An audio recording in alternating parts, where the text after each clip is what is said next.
ஓம் சாந்தி. எல்லோரும் சந்தோஷமாக இருக்கீங்களா? 22/2/2026 அவ்யக்த முரளி. Original date 5/2/2009. முரளியுடைய தலைப்பு, சேவை செஞ்சுக்கிட்டே டபுள் லைட் மனநிலை மூலம் ஃபரிஸ்தா நிலையில் இருங்கள், அசரீரி ஆகிறதுக்கான பயிற்சி செய்யுங்க. ஸோ செம்ம பவர்ஃபுல் முரளி இது. மெயினாக பாபா சொல்கிறது என்னென்னா, எப்போவோ சொல்லியிருக்கிறாரு, சேவை தனியாக யோகா தனியாக பண்ணுற டைமில் முடிஞ்சு போச்சு. இப்போ ரெண்டும் அட் அ டைமில் பண்ணணும். தனியாக யோகான்னு உட்காந்து பண்ணுறது அல்லது தனியாக வெறும் சேவைன்னு பண்ணுறது அப்படி இல்லாமல் ரெண்டும் கம்பைண்டாக பண்ணணும். ஏன்னா வந்திருக்கிறதே நம்ம லேட்டாக வந்திருக்கிறோம். இப்போ ஆல்மோஸ்ட் டூ லேட்டு கிட்ட தான் இல்லையா? ஸோ அப்போ ரொம்ப அதிவேகமாக போகணும். அதுக்கு தான் சேவை செய்யும்போது டபுள் லைட் மனநிலையில் ஃபரிஸ்தா நிலையில் இருந்து சேவை செய்யுங்க. அது சூப்பராக உள்ளே சொல்லியிருப்பார். எப்படி நீங்கள் செய்கிற சேவை எவ்வளோ பக்காவாக பேசினாலும் ஓகே நல்லா பேசுகிறார் அவ்வளோதான், மறந்துடுவாங்க. ஆனால் அந்த ஃபரிஸ்தா நிலையில் இருந்து பேசும் பொழுது அவங்களுக்கு அந்த அனுபவமாகும், அந்த அனுபவத்தை மறக்க மாட்டாங்கன்றார். அசரீரி ஆகிறதுக்கான பயிற்சி பண்ணுங்க. இன்றைக்கி பாப்தாதா எல்லா குழந்தைங்களுடைய 3 ரூபத்தை பார்க்குறாரு இல்லையா? பாபாவுக்கு எப்படி 3 ரூபம் இருக்குதோ, அப்பா டீச்சர் சத்குரு சொல்கிறோம் இல்லையா, அதே மாதிரி குழந்தைங்களுக்கும் 3 ரூபம் பார்க்குறாரு. ஏன்னா அதுதான் இந்த சங்கமயுகத்துடைய லட்சியம், லட்சணமே. அது என்னென்ன? முதல் ரூபம் அல்லது சொரூபம் பிராமணன், 2வது ஃபரிஸ்தா, 3வது தேவதை. இந்த 3 ரூபத்தை பார்க்குறார். இந்து மதத்தில் அந்த 3ன்றது ரொம்ப முக்கியம் இல்லையா? முப்பெருந்தேவர்கள், முப்பெருந்தேவியர்கள், 3 பட்டம், 3 நாமம், எல்லாமே 3 வருது. ஸோ அதுக்கு காரணம் இப்போ ஒரே நேரத்தில் இந்த 3 ரூபத்தில் நாம் இருக்கிறோம். ஸ்தூல உலகத்தில் பிராமணனாக இருக்கிறோம், அடுத்தது சூக்ஷ்ம உலகத்தில் ஃபரிஸ்தாவாக இருக்கிறோம், அடுத்தது சத்தியுகத்தின் தேவதையாக. ஒரே நேரத்தில் இந்த 3ம் வெளிப்படணும். ஸோ அதனால தான் நான் சரஸ்வதி பூஜை பார்த்திங்கன்னா அந்த 3 தேவிக்கு மொத்தமாக சேர்த்துல கொண்டாடுறாங்க. ஏன்னா அந்த 3 இப்போ எமர்ஜ் ஆகுது. பிராமண நிலையிலிருந்து நீங்கள் ஃபரிஸ்தா நிலைக்கு போகணும். ஃபரிஸ்தா நிலையிலிருந்து தேவதை, அதான் பிராமன் சோ ஃபரிஸ்தா, ஃபரிஸ்தா சோ தேவதான்னு வரும். டைரெக்டாக தேவதை கிடையாது, ஃபரிஸ்தா ஆகி தான் ஆக போகிறோம். ஸோ அதனால் இப்போ என்ன லட்சியம் விசேஷமாக வைக்க போகிறீங்க உங்கள் முன்னாடி? ஃபரிஸ்தா ஆகிறது. அதான் இப்போ இல்லையா? ஏன்னா இங்கேருந்து ஃபரிஸ்தா ஆகணும், அப்புறம் தான் தேவதை. ஃபரிஸ்தா ஆகிட்டால் கன்ஃபார்ம் தேவதை. ஃபரிஸ்தா ஆகாமல் தேவதை ஆக முடியாது. இப்போ உங்களுடைய முயற்சிக்கேற்ப உங்களுடைய லட்சியம் என்ன? ஃபரிஸ்தா ஆகிறது. அதுதான் நம்மளுடைய லட்சியம் இல்லையா? விடுபட்டு இருங்க, அன்பாக இருங்க அப்படின்னு சொல்கிறதெல்லாம் ஃபரிஸ்தா ஆகிறதுக்கு தான். அதுக்கு தான் பாபா மேலே வாங்கன்னு கூப்பிட்டது. அங்கேருந்து நீங்கள் இங்கே வர மாதிரி இருக்கணும், இங்கேருந்து பேசுகிற மாதிரி இருக்கக்கூடாது. சங்கமயுகத்துடைய சம்பன்ன ஸ்வரூபமே இந்த ஃபரிஸ்தா நிலை தான். அதிலிருந்து தான் நம்ம தேவதையாக போகிறோம் இல்லையா? பிராமணர்களுடைய சம்பன்ன நிலை ஃபரிஸ்தா நிலை தான். ஃபரிஸ்தாவுடைய வரையறை தெரிஞ்சிருக்கிறீங்க. ஃபரிஸ்தா அப்படின்னா என்ன அர்த்தம்?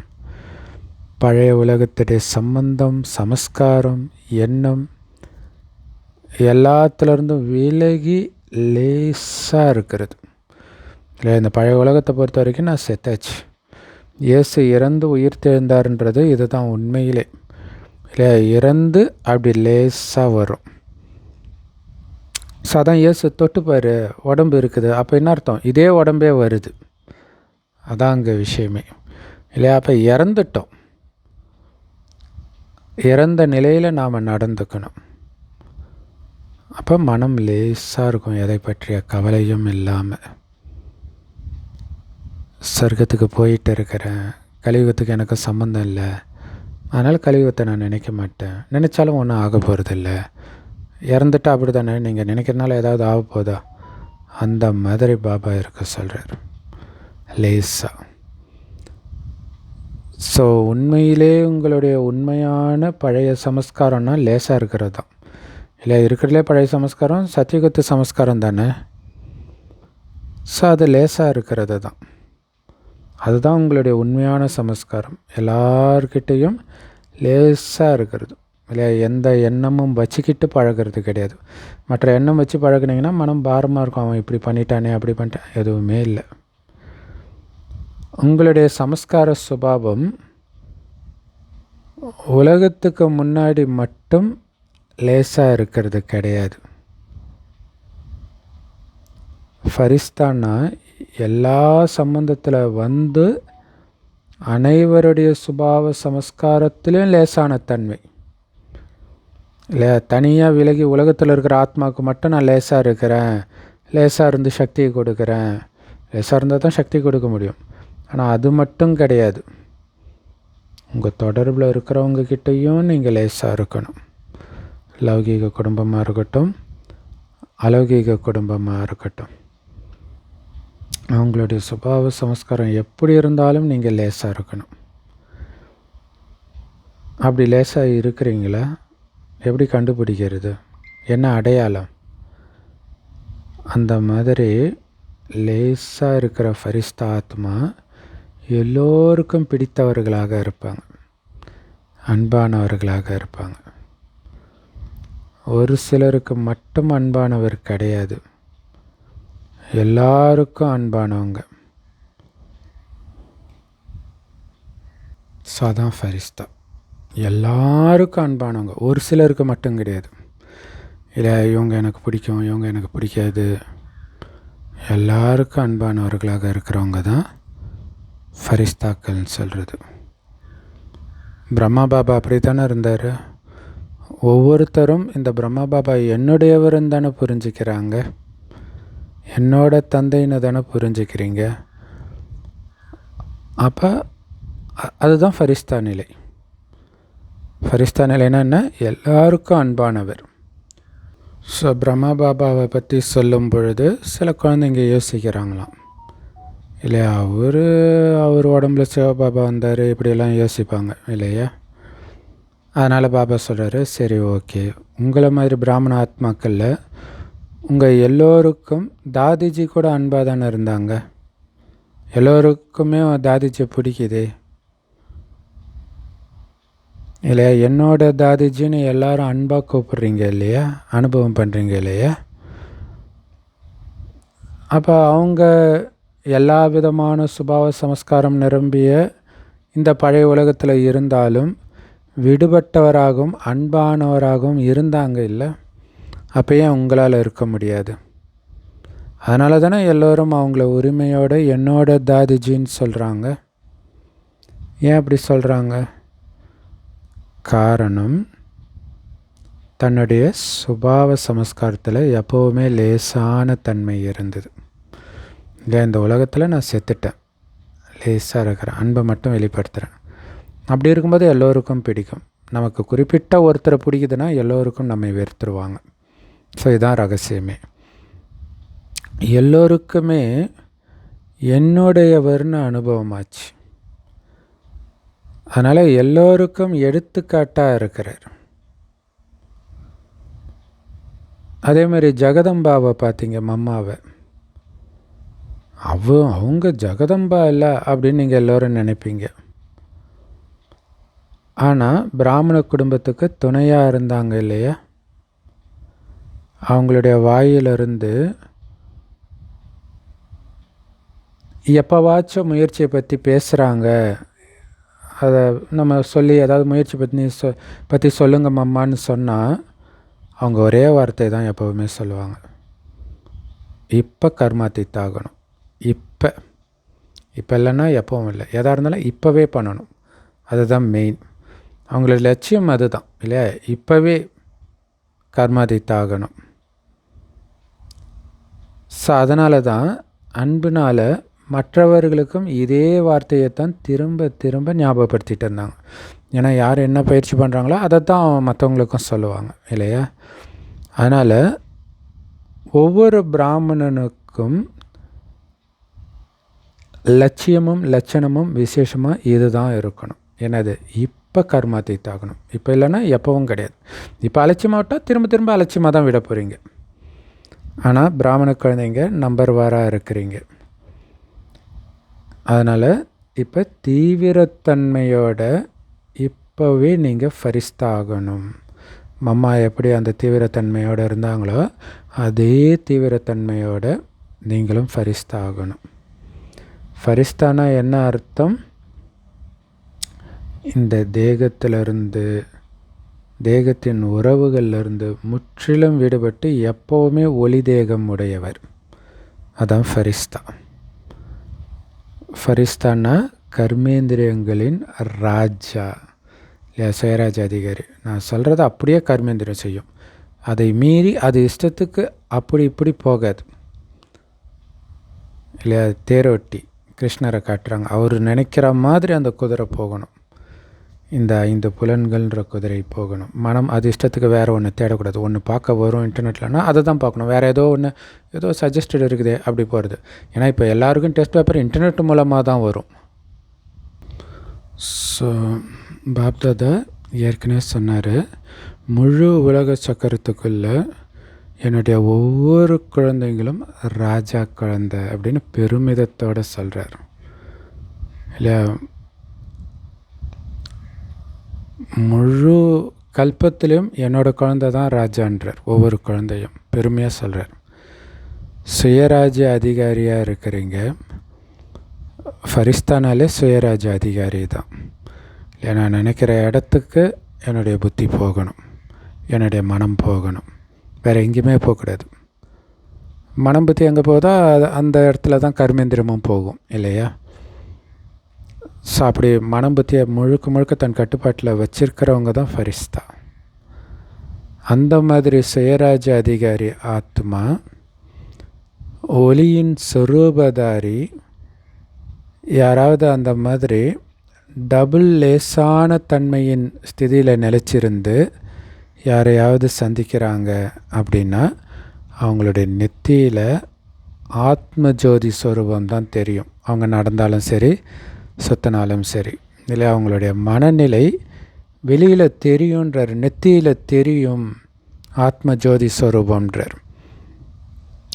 எப்போ சுயராஜ்ய அதிகாரியாக இருந்தால், அந்த ஒளி தேகத்திலே இருக்கிறன்ற அந்த உணர்விலே நீங்கள் இருந்தீங்க, அந்த லேசாக மனம் அப்படி லேசாக இருக்குது அப்படின்னா உங்களை சந்திக்கிறவங்களுக்கு ஆத்ம ஜோதி ஸ்வரூபம் தெரியுன்றார். ஏன்னா அவங்க பார்த்தா தான் நம்புகிறவங்க இல்லையா. இப்போ இந்த தீவிர முயற்சி, அதுக்கு என்ன மாதிரி முயற்சி பண்ணணும் இல்லையா. சதா அதை பற்றி சிந்தனையிலே இருக்கணும், உலகில் சிந்தனையே வரக்கூடாது. அதான் தீவிர முயற்சி. இந்த தீவிர முயற்சியோடைய லட்சியமும் லட்சணமும் சதா எமர்ஜான நிலையில் வைங்க இல்லை. எப்போவுமே அந்த லட்சியம், நான் இப்படி இருக்கணும், காட்சி காட்டணும், இதே சிந்தனையில் இருக்கணும். பக்தி மார்க்கத்தில் லட்சியம் காட்சி பார்க்கறது, ஞான மார்க்கத்தில் லட்சியம் காட்சி காட்டுறது. ஸோ அதற்கேற்ற லட்சணமும் இருக்கணும், லேசாக இருக்கணும். ஸோ இது எப்போவுமே எமர்ஜான நிலையில் இருக்கணும், மெர்ஜாயிடக்கூடாது, உள்ளடங்கிடக்கூடாது, வெளிப்பட்ட ரூபத்தில் இருக்கணும். பாருங்கள், பிரம்மா பாபா யாரையாவது சந்திக்கிறாரு அப்படின்னா அவர் சந்திக்கிறவங்க அவருடைய திருஷ்டியை பெறும் பொழுது என்ன தெரியுமா, பேசும் பொழுதே அந்த மாதிரி ஃபரிஸ்தா ரூபம் தென்படுமா.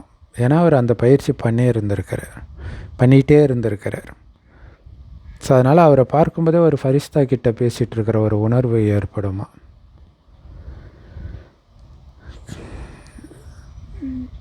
ஏன்னா பேசிகிட்டு இருக்கும்போதே பாபா அப்படியே அசரீரி நிலையில் நிலைச்சிடுவாராம் இல்லை. அவர் அந்த பயிற்சியிலே இருப்பார்.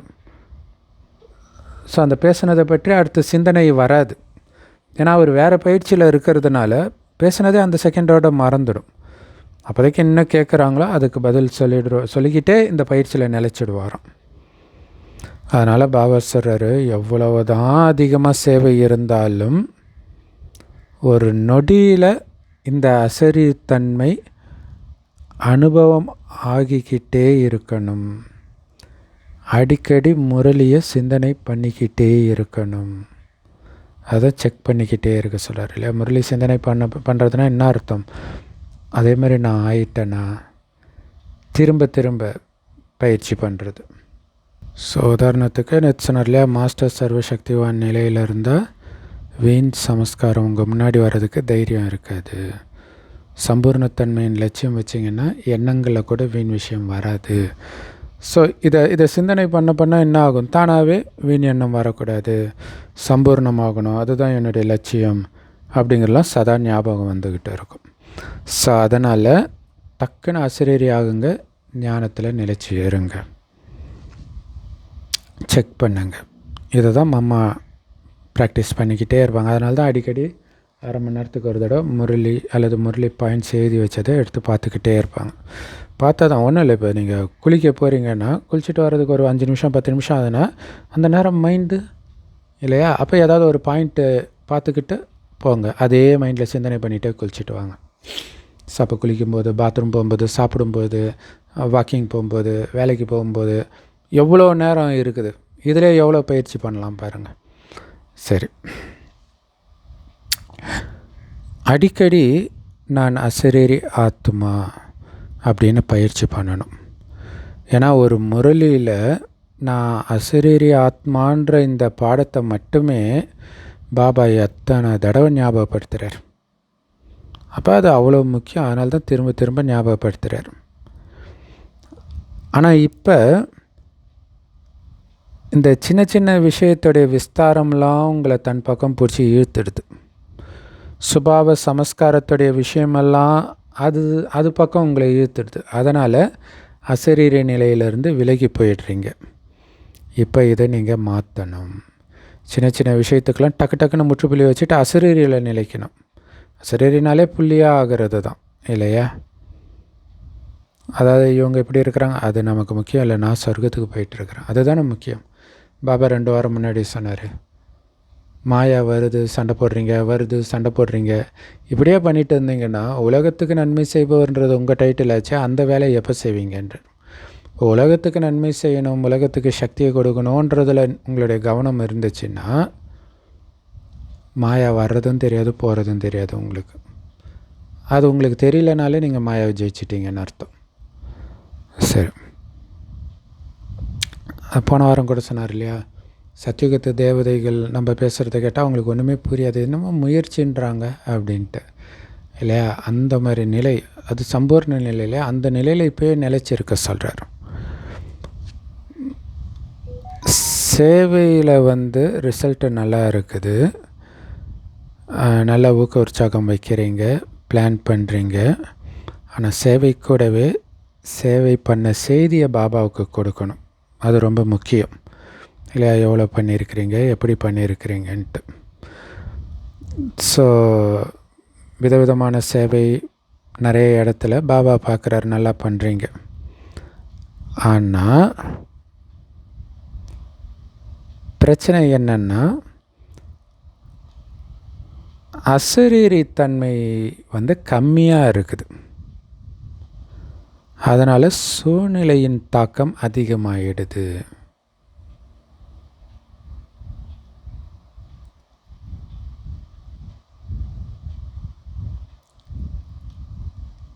ஆனால் ஒருவேளை அசரீரித்தன்மை பக்காவாக இருந்துச்சுன்னு வச்சுக்கோங்களேன், சூழ்நிலை எல்லாமே பக்காவாக ப்ராக்டிஸ் பண்ணுறாங்க அப்படின்னா அங்கே நீங்கள் கொஞ்சம் முயற்சி பண்ணாலே அதோடைய தாக்கம் அதிகமாக இருக்கும்ட்டு. ஸோ இப்போ சிவராத்திரிக்கு அனுபவ அறைக்கு பின்னாடி இதுதான் முக்கியமான விஷயம். கேட்கும் பொழுது நல்லா இருக்கும்,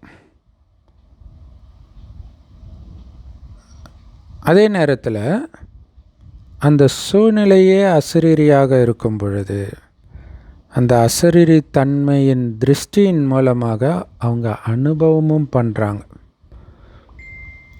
ஏன்னா அனுபவம் மறக்காது, அதான் ரொம்ப முக்கியமானது. ஸோ அதனால் சேவையில் விசேஷமாக ஃபரிஸ்தா தன்மைன்ற அந்த ஒலியை இசைக்க செய்யுங்க. இல்லை, மனிதர்களுக்கு கோயில் மணி சத்தம் ஒரு அமைதியை கொடுக்குதுன்றாங்க. அது ஆக்சுவலாக சத்தம் தானே. இங்கே அதனால தான் இந்த அமைதியை பாபா சத்தம் ஒலின்றார்.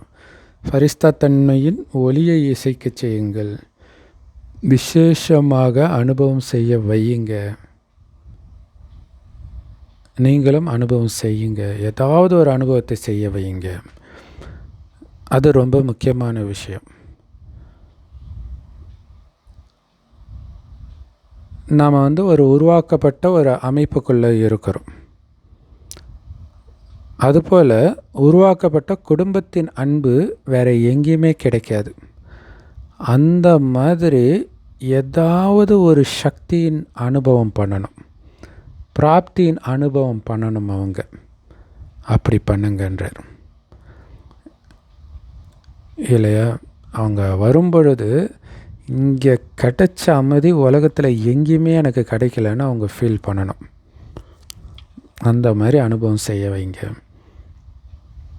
இப்போ 72 வருஷம் முடிஞ்சிடுச்சு. அப்போ பாபா சொல்கிறார், இப்போ 90 வருஷம் முடிஞ்சிச்சு. இந்த நேரத்தில் என்ன ரிசல்ட்டு பார்த்தீங்க? கடின உழைப்பு தான் பார்த்தோம். இது வரைக்கும் பிரம்மகுமாரிகள் வேலை செஞ்சுட்டு இருக்கிறோம். அதனால் பிரம்மகுமாரிகளுடைய ஞானம் நல்லா இருக்குதுன்றது மட்டும் எல்லோரும் சொல்ல ஆரம்பிச்சிட்டாங்க.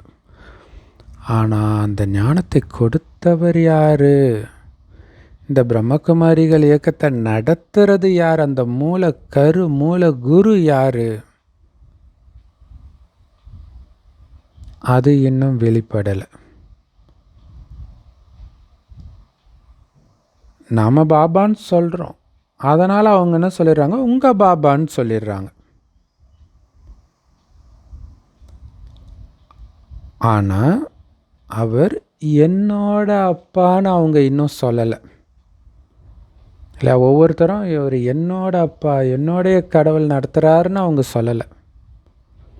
அப்போ இன்னும் பாபா வெளிப்படலை. அது இன்னும் மறைமுகமாகவே இருக்குது. பாபா பாபான்னு சொல்கிறாங்க இல்லை, அது பிரம்மகுமாரிகள் பாபா அந்த அர்த்தத்தில் சொல்கிறாங்க. என்னோட பாபான்னு சொல்ல, சீரடி சாய்பாபாவை கூட என்னோட பாபான்னு சொல்கிறதெல்லாம் பார்க்குறோம். சத்ய சாய்பாபாவை என்னோட பாபான்றாங்க.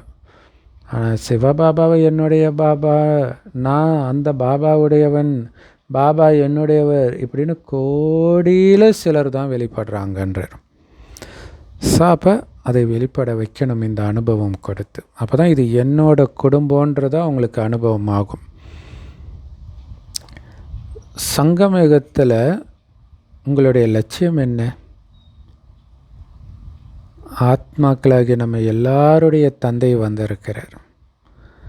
அவர் மூலமாக தான் ஆஸ்தி கிடைக்கிது, அப்பா மூலமாக.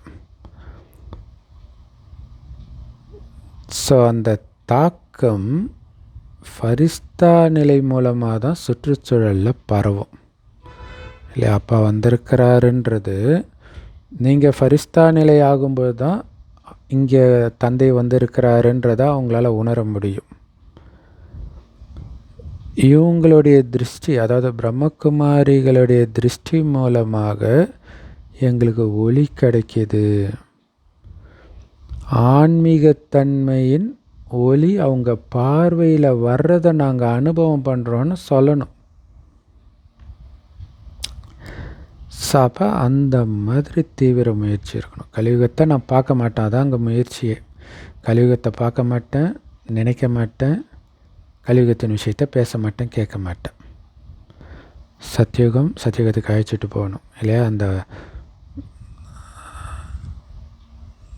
மோசஸ் அழைச்சிட்டு போகிறான் இல்லையா, கடலை கடந்து, அந்த மாதிரி பாபா நம்மளை அழைச்சிட்டு போகிறார்.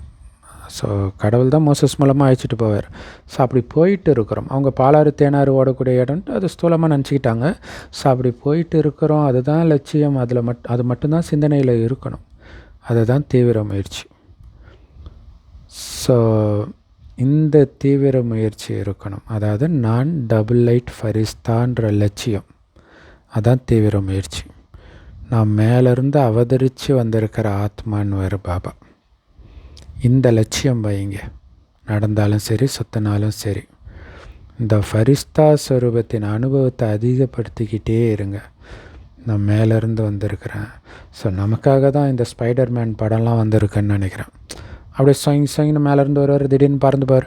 அந்த மாதிரி நம்ம மேலேருந்து வரும், இங்கே சேவை செய்கிறோம், அப்படியே பறந்து போயிடுறோம் இல்லையா. அந்த சிலந்தி பார்த்திங்கன்னா மேலேயே ஒட்டிக்கிட்டு தான் கீழே வரும், அப்படியே குதிக்காது, அதனால் அதுக்கு அடிப்படாது.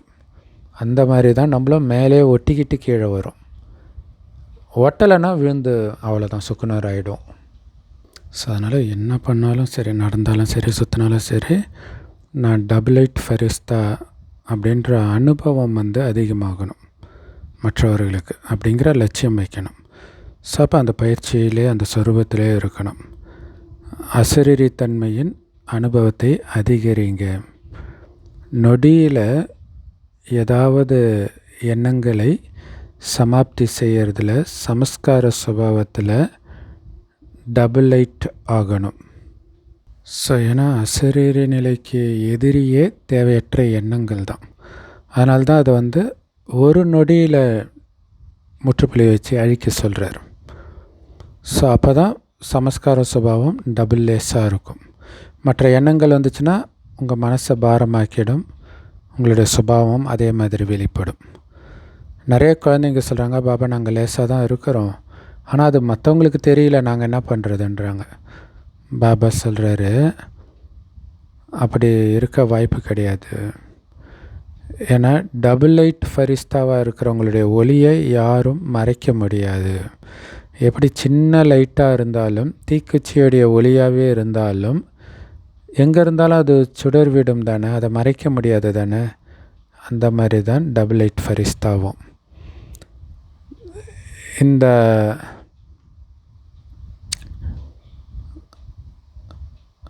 ஆன்மீக ஒளியாக நீங்கள் இருக்கிறீங்க. ஏன்னா உலகத்திற்கு ஒளியாக இருக்கிறேன்ட்டு இயேசு கூட சொல்லார், பாபாவும் சொல்லார் உலகத்துக்கு ஒளியாக நீங்கள் இருக்கிறீங்கன்ட்டு. அதனால் உங்களுடைய சுற்றுச்சூழலில் அவங்களுக்கு நீங்கள் யாருன்றதும் அனுபவமாகணும், அவங்க யாருன்னு உணரணும், அவங்களும் ஆத்மா தான் அப்படின்ட்டு. இப்போ ஜெகதம்பாவையோ தாதிஜியோ யாருமே எனக்கு தெரியலன்னு சொல்லலை. ஏன்னா அவங்க சுற்றுச்சூழலில் எல்லாருக்கும் அன்பானவர்களாக இருந்தாங்க. அதனால் தாதியை உதாரணமாக சொல்கிறோம். ஏன்னா பிரம்மா பாபாவை சொல்லலாம், சொன்னால் அவருக்குள்ளே தான் சிவபாபா இருக்கிறாரேன்னு நீங்கள் யோசிக்கிறீங்க. அதனால தான் சிவபாபா இல்லாத தாதியை சொல்கிறார். ஏன்னா சிவபாபா சொல்லும்போது அவர் சிவபாபா நிராகாரர், எல்லாத்துலேருந்து உண்மையிலே விடுபட்டு தான் இருக்கிறாரு அப்படின்னு யோசிக்கிறோம். ஆனால் நம்ம ஸ்தூல தேகதாரி இல்லை, நம்ம எப்படி அவரோட கம்பேர் பண்ண முடியும்னு நீங்கள் யோசிக்கிறீங்க. அதனால தான் தாதியை பாபா உதாரணமாக சொல்கிறார். அப்போ இவ்வளோ பெரிய குழுவில் சமஸ்காரங்கள் ஒத்து போகிறது அது என்ன சாதாரண விஷயமா அப்படின்னு குழந்தைங்க கேட்குறாங்க. ஆனால் அப்படி ஒத்து போகிறதுக்கு பேர் தான் ஃபரிஸ்தா ஆகிறது. இல்லை எல்லாத்துலேருந்து லேசாக இருந்தால் எல்லாருக்கும் பிரியமானவர்களாக இருப்பீங்க. ஏன்னா சமஸ்காரங்களை பார்த்து தான் பலர் மனசொடைஞ்சு போயிடறாங்க, என்னடா இப்படி இருக்கிறாங்க அப்படின்னு பயப்படுறாங்க.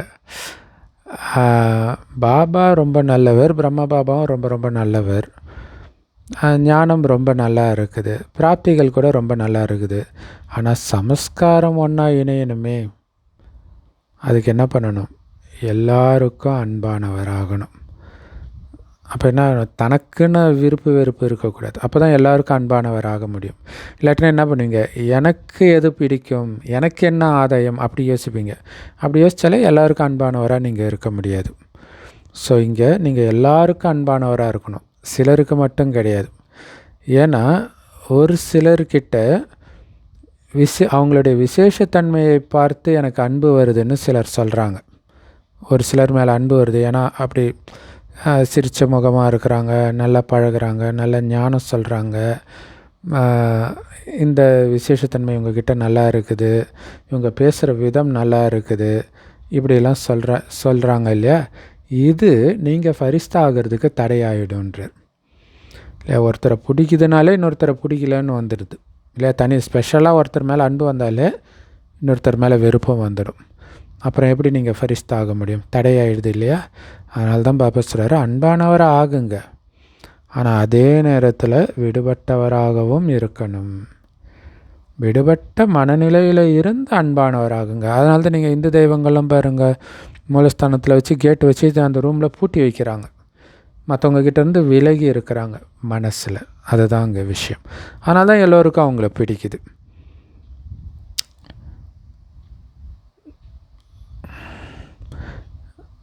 அதனால் விடுபட்ட மனநிலையில் அன்பானவராகுங்க. விசேஷத்தன்மையை பொறுத்து அன்பானவராகிறது நல்லது கிடையாது. இல்லை, விடுபட்டு இருந்தால் எல்லார் மேலேயும் அந்த அன்பு இருக்கும். இவருடைய இந்த குணம் நல்லா இருக்குதா, அதனால் தாரணை பண்ணுங்க, வேண்டான்னு சொல்லலை. ஆனால் அந்த காரணத்தினால தான் அவருக்கு நான் அன்பாக இருக்கிறேன்னு நினைக்கிறது அது தப்பு. நல்ல குணத்தை தாரணை பண்ணிக்கோங்க. அதனால் உங்கள் மனம் அங்கே போயிடக்கூடாது. ஃபரிஸ்தானா எல்லோருக்கும் அன்பானவராக இருக்கிறது. ஸோ ஒவ்வொருத்தரும் இவங்க என்னுடையவங்க அப்படின்னு சொல்லணும். அதான் ஃபரிஸ்தா, எல்லோரும் சொல்லணும். ஸோ அப்படிப்பட்ட ஃபரிஸ்தா மனநிலை வரணுன்னா அதுக்கு தடையாக 2 விஷயம் இருக்குது. ஒன்று தேக உணர்வு. ஸோ அது எல்லாருக்கும் இயல்பாகவே அனுபவம் இருக்குது இல்லையா? 63 ஜென்மமாக திரும்ப திரும்ப தேக உணர்வு தான் வெளிப்பட்டுக்கிட்டே இருந்துச்சு. அடுத்தது தேக அபிமானம். ஸோ தேக உணர்வு, தேக அபிமானம், இதுதான் ஃபரிஸ்தா ஆகிறதுக்கு மிகப்பெரிய தடையாக இருக்குது. ஸோ ஞானத்தில் நம்ம எவ்வளோ முன்னேறி இருக்கிறோம் அப்படின்னு தன் மேலேயே தேக அபிமானம் வந்துடுது.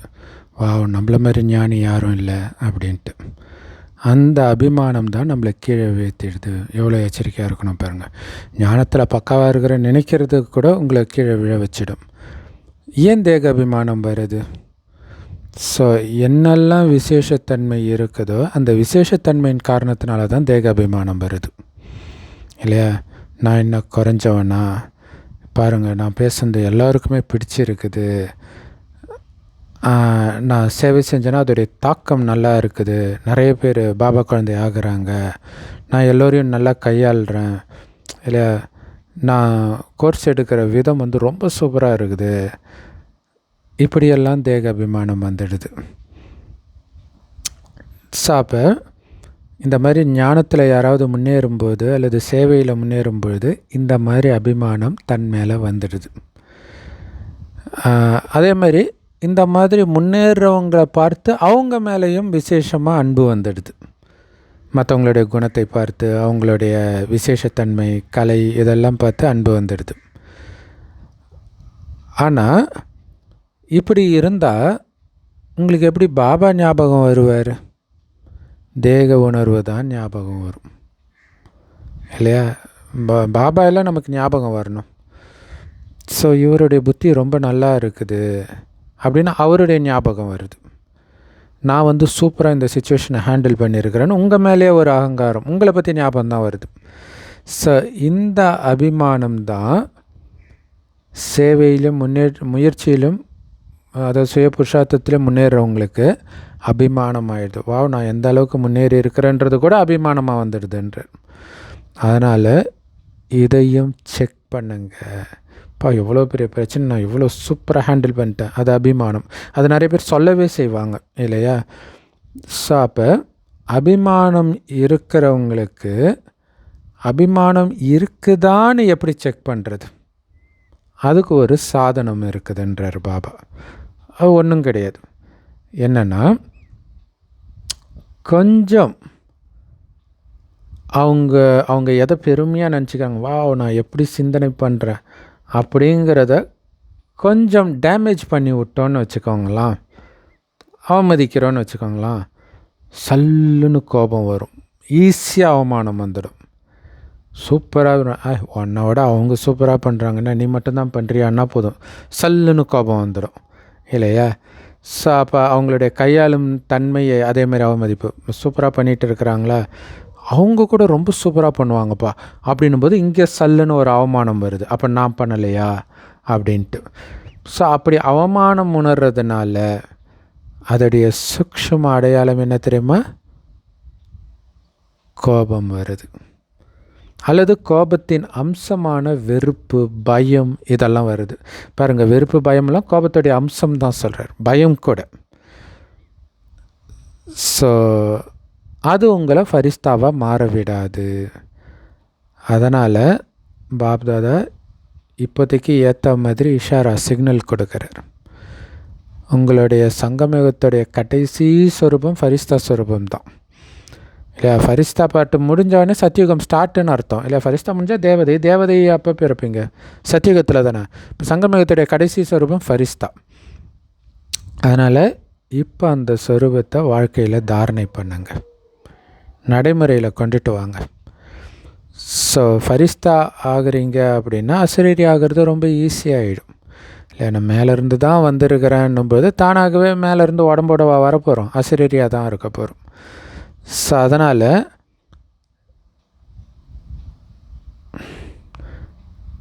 என்னுடைய விசேஷத்தன்மையிலையோ அல்லது மற்றவர்களுடைய விசேஷத்தன்மையிலையோ சூக்ஷ்மமாவது பற்று இருக்குதான்னு உங்களை நீங்களே செக் பண்ணுங்க இல்லையா? அவங்கள எனக்கு பிடிக்குதுன்னா அவங்க மேலே பற்று இருக்குது. நான் சூப்பராக பண்ணுறேன்னு நினச்சா உங்கள் மேலே பற்று இருக்குது. அதான் அபிமானம், தேக அபிமானம் இருக்குதான்னு செக் பண்ணுங்க. அபிமானம் இல்லை தானே? ஸோ நிறைய குழந்தைங்களுக்கு ஏதாவது சின்ன விஷயம் நடந்தால் கூட அவங்க மனநிலை ஆட்டம் காணுது, மேலே கீழே ஆட்டம் காணுது. ஸோ மகிழ்ச்சி நிறைந்த மனசுக்கும் மகிழ்ச்சி நிறைந்த முகத்துக்கும் பதிலாக கவலையான முகம், வாடிப்போன முகம் வந்துடுது. அப்படி வந்தால் என்ன ஆகும்? போக போக மனசடைஞ்சு போயிடுவாங்க, பாபாவே விட்டுட்டு போயிடுவாங்க இல்லையா? ஸோ அதனால் மன நிறைவுக்கு பதிலாக மனசுடைஞ்சு போயிடுறாங்க. அதனால் செக் பண்ண சொல்கிறார் இல்லையா? சின்ன சின்ன விஷயத்திலெல்லாம் மனசுடைஞ்சு போகிறதுக்கு காரணம் அபிமானம் இருக்கிறது. அபிமானம் இல்லைன்னா அந்த பிரச்சனை கிடையாது. இதுதான் விஷயமே. இப்போ உங்களுடைய சங்கமயுகத்தின் கடைசி நிலை ஃபரிஸ்தா தன்மை, அதை எமர்ஜ் பண்ணுங்க.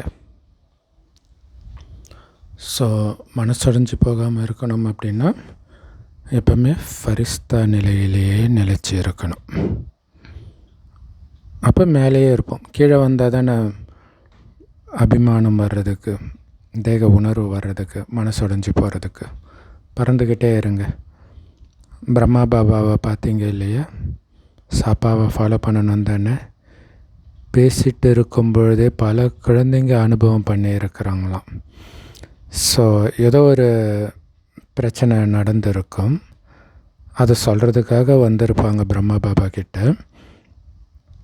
ஆனால் பிரம்மா பாபா கிட்ட வந்தோடனே என்ன சொல்ல வந்தோன்றதையும் மறந்துடுவாங்க. சத்தத்தை கடந்த மனநிலையை அனுபவம் செய்ய வைப்பாராம். வந்தோடனே அப்படியே அமைதியாகிட்டு போயிடுவாங்களாம். ஸோ இதை பார்த்தீங்கல்ல? ஸோ இதை சொல்லணும், இது மாதிரி நிறைய பிளானெல்லாம் உருவாக்கிட்டு இதை சொல்லணும், இதை பாபா கிட்டே கேட்கணும் அப்படின்னு நினச்சிட்டு வருவாங்க. ஆனால் பாபா முன்னாடி வந்தவுடனே என்ன பேசணுமோ அதை மறந்துடுவாங்களாம். இதுதான் ஃபரிஸ்தாவுடைய மனநிலை. கோயில்லையும் அப்படி தானே. கோயிலில் போனால் ஏன் அமைதி கிடைக்குதுன்னு நீங்கள் நினைக்கிறது அங்கே மறந்துடுது, அந்த அமைதியின் சக்தி. ஸோ அதனால் இன்றைக்கி பாடத்தை பக்கம் ஆக்கிட்டிங்களா? என்ன பாடம்? நான் யார், அதான் பாடம். யார் நான்? ஃபரிஸ்தா. ஃபரிஸ்தானா என்ன? எல்லா விஷயங்களிலிருந்தும் விடுபட்டு இருப்பவன், மற்றவர்களுடைய விசேஷத்தன்மையிலிருந்தும் விடுபட்டு இருப்பவன், என்னுடைய விசேஷத்தன்மையிலிருந்தும் விடுபட்டு இருப்பவன், தேக அபிமானத்திலிருந்தும் விடுபட்டு இருப்பவன். அப்படி இருக்கிறவங்க தான் டபுள் லைட் ஃபரிஸ்தா. அதுதான் நான். இதை பக்காவாக்குங்க. எல்லாத்துலேருந்தும் விடுபட்டு லேசாக ஏஞ்சலாக இருக்கிறேன். மலக்குகள்கிட்ட முஸ்லிம்ஸ் சொல்லுவாங்க. ஏன்னா ஃபரிஸ்தா ஆகாமல் தேவதையின் உயர்ந்த பதவி கிடைக்காது. சத்தியுகத்துக்கு வந்துடுவோம், ஏன்னா பாபா குழந்தை ஆயிட்டுமே, ஆஸ்தி கூட கிடைச்சிடும். ஆனால் உயர்ந்த பதவி அது கிடைக்கணும்ல, அது கிடைக்காம போயிடும் இல்லையா? பாபாவோட அங்கேயும் சேவை செய்யணும், சூக்ஷ்மோதனத்துலேயும். அப்போ தான் பாபா கூடவே வர முடியும். ஏன்னா அதானே சொல்லியிருக்கிறோம், சத்தியம் பண்ணியிருக்கோம்ல, பாபா உங்கள் கூடவே இருப்போம், உங்கள் கூடவே ராஜ்யம் பண்ணுவோம் அப்படின்னு சொல்லியிருக்கிறீங்கல்ல. ஸோ பாபா சிம்மாசனத்தில் உட்காரும்போது நீங்கள் உட்காராமல் இருக்கலாம். ஆனால் அவர் குடும்பத்தில் பிறந்தாலே ராஜாவுக்கு இருக்கிற அதிகாரம் குடும்பத்தில் இருக்கிற எல்லாருக்குமே இருக்கும். அப்போ குடும்பத்தில் இருக்கிற எல்லாருமே ராஜ அதிகாரி தான். ஸோ அந்த மாதிரி ராஜ அதிகாரி ஆகுங்க. அங்கே ராஜசபையை பார்த்துருக்கிறீங்க இல்லையா? பாபா காட்சி காட்டியிருக்கிறார். ஸோ யாரெல்லாம் ராஜசபையின் அதிகாரியாக இருக்கிறீங்க, அப்படி இருக்கிறவங்க திலகம் மற்றும் கிரீடதாரியாக இருப்பாங்க. அதாவது ராஜ திலகம், அப்புறம் ராஜ்யத்துடைய அடையாளம், தலையில் கிரீடம் அணிஞ்சு இருப்பாங்க. ஸோ அதனால் நீண்ட காலத்துக்கு சுயராஜ்ய அதிகாரி, இடையிடையில் கிடையாது, நீண்ட காலத்துக்கு சுயராஜ்ய அதிகாரி. சிம்மாசனத்தில் அமரலைனா கூட ராயல் குடும்பத்தின் அதிகாரி ஆகிடுவாங்க. நல்லது. ஸோ பாபா அந்த கிரீடம் ராஜ பதவியுடைய அடையாளம் இல்லையா? அப்போ இங்கே என்ன அடையாளம்னா சுயராஜ அதிகாரியாக இருக்கிறது இல்லையா? கர்மேந்திரியங்கள், மனம், புத்தி எல்லாம் நீங்கள் சொல்கிற படி நடக்கணும், உங்கள் கட்டளைக்கு கீழ்ப்படிஞ்சதாக இருக்கணும். அப்படி நீண்ட காலமாக இருக்கணும். அப்பப்போ நீங்கள் சொல்கிறத கேட்குது, அப்பப்போ அது இஷ்டத்துக்கு போகுதுன்னு இருக்கக்கூடாது. அப்படி நீண்டகால சுயராஜ அதிகாரியாக இருக்கிறவங்க தான் ராயல் குடும்பத்தின் ராஜாதிகாரியாக ஆக முடியும். ஸோ அப்போ அப்படி நீண்டகால சுயராஜ அதிகாரியாக இருக்கணுன்றது நினைவும் எப்பவும் இருக்கணும். அதான் நினைவு திலகம். நல்லது. ஸோ இன்றைக்கி முதல் முறையாக வந்தவங்களை ஏந்திரிக்க சொல்கிறார் பாபா. முக்கால்வாசி பேர் ஏஞ்சிட்டாங்க. ஸோ அவங்க எல்லோருக்கும் சாக்காரத்தில் பாபாவை முதல்ல சந்திச்சிருக்கிறீங்க இல்லையா? அதனால் முதலாவது பிறந்த நாள் வாழ்த்துக்கள் அப்படின்னு சொல்கிறார். ஸோ வந்திருக்கிற குழந்தைங்களுக்கு, ஏன்னா எப்படியும் ஒரு வருஷத்தில் வந்துடுவாங்க, வந்தும் ஒரு வருஷம் ஆயிடுச்சு இல்லையா? ஸோ பாப்தாதா குழந்தைங்களுக்கு இதுதான் வரம் கொடுக்குறார். என்ன வரம் தெரியுமா? இது கடைசி காலகட்டமாக இருக்குது. ஆனால் புது குழந்தைங்களுக்காக விசேஷமாக ஒரு வரம் கொடுக்குறார். அது என்னன்னா, ஒருபோதும் நாங்கள் எப்படி முன்னேற முடியும், கடைசியிலெல்லாம் வந்திருக்கிறோம் அப்படின்ற எண்ணமே வரக்கூடாதுன்றார். இது ரொம்ப முக்கியமான விஷயம். அதுதான் சீக்ரெட் முன்னாடி போகிறதுக்கு. அந்த எண்ணமே என்னால் முடியலன்னா யாரால் முடியும்? இதுதான் உங்கள் சிந்தனையாக இருக்கணும். ஸோ ரொம்ப லேட்டாக வந்திருந்தாலும் கூட அந்த எண்ணம் வரக்கூடாது. ஆனால் நீங்கள் ரொம்ப லேட்டாக கூட வரல, லேட்டாக வந்திருக்கிறீங்க அவ்வளோதான் இல்லையா? டூ லேட் போர்ட் போடலை. ஆனால் ரொம்ப லேட்டாக வந்தால் கூட உங்களுக்கு அந்த எண்ணம் தேவையில்லை, போக முடியுன்றார். எப்படி இருக்கணும் யோசிச்சு பாருங்கள்.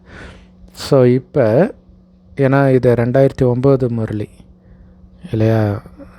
19 ஒரு 16-17 வருஷம் ஆயிடுச்சு.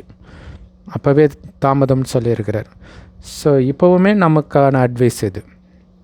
என்னால் முடியுமான்ற எண்ணமே வரக்கூடாது. இப்போ உங்கள் எல்லோருக்கும் விசேஷமாக பாப்தாதா மற்றும் நிமித்தமாக இருக்கிற பிராமண குடும்பத்துடைய சகோதர சகோதரிகளின் விசேஷமான உதவியின் பாவனை இருக்குது இல்லை? இந்த குழந்தை புதுசாக வந்து இருக்குது, இந்த குழந்தைய முன்னேற்றணுன்ற அந்த உதவி செய்யணுன்ற எண்ணம் பாப்தாதாவுக்கும் இருக்கும், பிராமண பரிவாரத்துக்கும் இருக்கும். கரெக்டு தானே? புது குழந்தைங்க மேலே எப்போவுமே ஒரு அன்பு இருக்கும். ஸோ அப்போ அதுவே உங்களுக்கு ஒரு உதவியை செய்யும், அந்த உதவி பாவனை. இப்போ பாருங்களா, பிரம்ம பாபா நமக்கு சக்தி கொடுக்குறாரு, நாம் நமக்கு அப்புறம் வந்தவங்களுக்கும் சக்தி கொடுக்கணும். எல்லோரும் சேர்ந்து இது ஒரு மரம் இல்லையா? விதையிலேருந்து வேருக்கு போகுது, வேரிலேருந்து கிளைக்கு போகுது, கிளையிலேருந்து இலைக்கிளம் போகணும். ஸோ அப்படி நீங்கள் எங்கே இருக்கிறீங்களோ அதுக்கு அண்ணாண்ட இருக்கிற அத்தனை பேருக்கும் சக்தி கொடுக்க வேண்டியது உங்களுடைய பொறுப்புன்றதும் ஞாபகம் இருக்கணும். நீங்கள் ஒரு நொடியை கூட வீணாக்காதீங்கன்றார். ஏன்னா லேட்டாக வந்துருக்குறோம் இல்லையா, அந்த முயல் ஆமை கதை இருக்குது இல்லையா, அது ஸ்லோவாக தான் போகும். ஆனால் ஒரு நொடி கூட வீணாக்காமல் போனதுனால ஃபஸ்ட்டு வருது. முயல் வேகமாக போகும், நம்மளால் தான் வேகமாக போக முடியும்னு அலட்சியமாக இருந்ததுனால தோற்று போயிடுது. ஸோ அதனால் ஒரு நொடி கூட வீணாக இழந்துடாதீங்க. ஏன்னா ஒரு நொடியில் கூட அதிகமான பலனை அடைய முடியும். ஏன்னா நமக்கு எப்படி இது கணக்கு, ஒரு புள்ளி வச்சா 10, அடுத்த புள்ளி வச்சா 100, 10 + 10 20 கிடையாது, 100 ஆகுது. ஸோ அதை புரிஞ்சுக்கணும். ஸோ அதை புரிஞ்சுக்கிட்டு கண்டினியூஸாக நினைக்கணும். ஸோ ஒரு வினாடி கூட வேஸ்ட் ஆகாமல் இருக்கிறதுனா எப்படி? பாபா சொல்கிறார், கர்மயோகி ஆகி செயல் செய்யுங்க. செயலை விட்டுட்டு நான் யோகத்தில் இருக்கிறேன், அந்த டைம்லாம் முடிஞ்சிடுச்சு, இப்போ அதுக்கு டைம் இல்லை. இல்லை, ரெண்டுத்துலேயும் வருமானம் இருக்குது. காரியமும் செய்யணும், புத்தி பாபா கிட்டேயும் இருக்கணும்.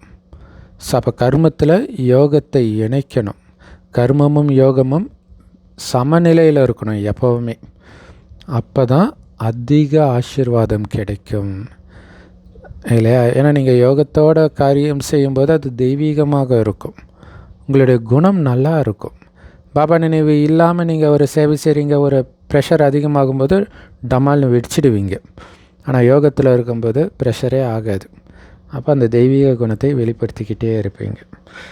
ஸோ மெயினாக ஏதாவது ஒரு ஸ்வமானம், பாபா சொன்ன ஞான பாயிண்ட்டு மைண்டுக்குள்ளே ஓடிக்கிட்டே இருக்கணும், அவ்வளோதான். எந்த வேலை செஞ்சாலும் சரி. யாரெல்லாம் லேட்டாக வந்திருக்கிறீங்களோ, இல்லை இப்போ லேட்டாக தான் வந்திருக்கிறீங்க, டூ லேட்டு இனிமேல்ட்டு தான் வரும். அதனால் டூ லேட்டுக்கு முன்னாடி வந்துட்டீங்க, இன்னும் உங்களுக்கு வாய்ப்பு இருக்குது. அதனால் இந்த கொஞ்ச நேரத்தில் உங்களால் அதிக முயற்சி பண்ண முடியும். தைரியம் வைங்க. தைரியம் வைக்கிற குழந்தைங்களுக்கு பாபாவுடைய உதவி 100 மடங்கு கிடைக்குன்றது பாப்தாதாவுடைய வரதானம் இல்லையா? ஸோ புது குழந்தைங்களுக்கு வரதானம் எல்லாருக்குமே இது பொருந்தும். தைரியம் வச்சா தான் பாபாவுடைய உதவி கிடைக்கும். அதனால் ஒரு வினாடி வீணாக்காதீங்கன்றார். ரொம்ப ரொம்ப முக்கியமான விஷயம். வரதானம் சாக்காரம் மற்றும் நிராகார பாபாவுடைய உதவியின் மூலமாக ஒவ்வொரு எண்ணத்திலும் வெற்றி அடையக்கூடிய சதா வெற்றிமூர்த்தி ஆகுங்கள். எப்படி நிராகார ஆத்மா, அதாவது நிராகார ஆத்மா மற்றும் இந்த சாக்கார உடம்பு, இந்த ரெண்டோடைய சம்பந்தத்தின் மூலமாக தான் நீங்கள் ஒரு காரியமே செய்ய முடியும் இல்லையா? உடம்பு இல்லாமலும் காரியம் செய்ய முடியாது, ஆத்மா இல்லாமல் வெறும் உடம்பு மட்டுமும் காரியம் செய்யாது. ரெண்டும் சேர்ந்து தான் காரியம் செய்ய முடியும். அந்த மாதிரி நிராகார சிவபாபாவும் சாக்கார தந்தை பிரம்ம பாபாவும் எப்போவுமே உங்கள் முன்னாடி வைங்க. அப்படி உங்கள் முன்னாடி, அதாவது உங்கள் எதிர ரோல் மாடல், அவங்கள முன்னாடி வச்சு அவங்கள மாதிரியே நான் பண்ணுறேன்னா அப்படின்னு ஒவ்வொரு செயலையும் செஞ்சிங்கன்னா, ஒவ்வொரு எண்ணமும் நினச்சிங்கன்னா வெற்றிமூர்த்தி ஆகிடலாம் இல்லையா? அப்படின்னு அர்த்தம், பாப்தாதா மாதிரியே என்னுடைய எண்ணம் இருக்குதா, பாப்தாதா மாதிரியே என்னுடைய செயல் இருக்குதா அப்படின்னு பார்த்து பார்த்து அவங்கள மாதிரியே பண்ணிங்கன்னா வெற்றிமூர்த்தி ஆகிடலாம். சூப்பர் இல்லையா? ஏன்னா பாப்தாதா, அதுக்கு தான் பாப்தாதா கூடவே வச்சுக்கோங்க, எதிரியே வச்சுக்கோங்கன்றார். கூடவே வச்சுக்கிட்டிங்கன்னா, ஏன்னா இப்போ 2 நாள் முன்னாடி கூட சொன்னார் இல்லையா, வரத்தை கொடுக்கும் வல்லலையே துணைவனாக்கிட்டிங்கன்னா வரத்தினால நிரம்பிடுவீங்க. ஏன்னா அவர் வரம் கொடுக்கறது தான் அவருடைய வேலையே. ஸோ அந்த மாதிரி இங்கே பாப்தாதா கூடவே இருக்கிறாரு அப்படின்னா நீங்கள் செக் பண்ணிக்கலாம்ல, உங்களை சரி பார்த்துக்கலாம்ல. அப்போ நம்பிக்கையோட பயமற்ற நிலையில் ஒரு காரியத்தை உங்களால் பண்ண முடியும். ஏன் அவர் பண்ணார் இல்லையா? ரோட் மேப் போட்டார், ரோட் மேப் டு சக்ஸஸ், ஃபரிஸ்தா வாயிட்டார். அதே ரோட்டில் நம்ம போக வேண்டியது தான். ஸோ கரெக்டாக அவர் அப்படியே ஃபாலோ பண்ணிகிட்டே போனீங்கன்னா நம்பிக்கையோடு போவீங்க. ஏன்னா அந்த ரோட்டில் தான் அவர் போயிருக்கிறார், பயம் இருக்காது. ஸோ இதனால் நீங்களாக ஒரு பாதையை உருவாக்க தேவையில்லை. அப்போ நேரம் மிச்சம். இது போகுமா போகாதா, அந்த பதவியை அடைய முடியுமா முடியாதா, இந்த தேவையற்ற எண்ணமெல்லாம் கட்டாயிடும். அப்போ எண்ணமும் சேமிப்பு, நேரமும் சேமிப்பாயிடுது, கொஞ்சம் கூட வேஸ்ட் ஆகாது. அப்போ என்ன ஆகும்? ஒவ்வொரு செயலும் இயல்பாகவே வெற்றி கிடைக்கும். ஏன்னா ஃபெயிலியருக்கு முக்கியமான காரணமே வேஸ்ட் பண்ணுறது தான் இல்லையா? டைமும் வேஸ்ட் ஆனால் ஃபெயிலியர் ஆகிடும். ஏன்னா லேட் ஆனதுக்கப்புறம் கிடைக்கிற வெற்றி கூட தோல்வி தான்னுவாங்க. ஸோ அதனால் வேஸ்ட்டே ஆகலைன்னா ஈஸியாக வெற்றி கிடச்சிடும் நீங்கள் தொட்டதெல்லாம். ஸோ செம்ம பவர்ஃபுல் வரதானம். ஸ்லோகன்: ஆன்மீக அன்பு இருக்குது பார்த்திங்களா, இது செல்வத்தை விட ரொம்ப ரொம்ப மதிப்பு வாய்ந்தது. அதனால் மாஸ்டர் அன்பு கடலாகி எல்லோருக்கும் அந்த ஆன்மீக அன்பை கொடுங்க இல்லையா? காசை விட ரொம்ப முக்கியமானது இந்த ஆன்மீக அன்பு அப்படிங்கிறார். அவ்யக்தேஸ்வரா. ஒற்றுமை மற்றும் நம்பிக்கையின் விசேஷத்தன்மை மூலம் வெற்றியில் முழுமையானவர் ஆகுங்கள். ஸோ மதத்தலைவர்கள் எல்லோருக்குமே நம்ம தான் தூய்மையாக இருக்கிறோன்னு ஒரு அகங்காரம் இருக்கும் இல்லையா? அவங்க முன்னாடி உங்களுடைய தூய்மை சக்தியை வெளிப்படுத்துங்க. அப்போ தான் அவங்க தலை குனிவாங்க. அதேமாரி அரசியல் தலைவர்கள் இல்லையா, ஒரு அரசியல் நடத்துறது பெரிய விஷயம், சாதாரண விஷயம் கிடையாது இல்லையா? ஒரு கட்சியை ஒருங்கிணைச்சி அதுக்குள்ளே ஒரு பிளவு வராமல் எடுத்துகிட்டு போகிறது. ஆனால் அப்படி இருந்தும் பிளவு வரதானே செய்யுது. அவங்களுக்கு முன்னாடி நீங்கள் எவ்வளோ ஒற்றுமையாக இருக்கிறீங்கன்னு ஒற்றுமை சக்தியை நிரூபிங்க. எப்படி? மத தலைவர்களுக்கு முன்னாடி தூய்மையின் சக்தி, அப்போ அவங்க சரண்டர் ஆகிடுவாங்க. அரசியல் தலைவர்களுக்கு முன்னாடி உங்களுடைய ஒற்றுமை சக்தியை நிரூபிங்க. இங்கே எந்த பாலிட்டிக்ஸுமே இல்லையா, இத்தனை பேர் இருந்து அப்படின்னு ஆச்சரியப்படுவாங்க. ஸோ இந்த 2 சக்திகளை நீங்கள் நிரூபிக்கிறதன் மூலமாக ஈஸ்வரிய குடும்பத்தின் கொடி ஈஸியாக பறக்கும், வெற்றி கொடி பறக்கும் இல்லையா? இது கடவுளுடைய குடும்பம்தான் அப்படின்ட்டு. ஏன்னா அவர் உடம்பு இல்லாமல் அவரை நம்ம வெளிப்படுத்தணுன்னா இப்படி தான் வெளிப்படுத்தி ஆகணும். அவருக்கு உடம்பு கிடையாது, அவர் உருவாக்கின குழந்தைங்கன்றதை ஒற்றுமையின் மூலமாக நிரூபித்து காட்டுங்கன்றார். ஸோ இப்போ இந்த இரு தரப்பினருக்கு முக்கிய கவனம் கொடுங்க. நம்மளுடைய டார்கெட் இந்த 2 பேர், அரசியல் தலைவர்களும் மத தலைவர்களும். அவர்களை விட நம்ம எதில் உயர்ந்து காட்டணும்?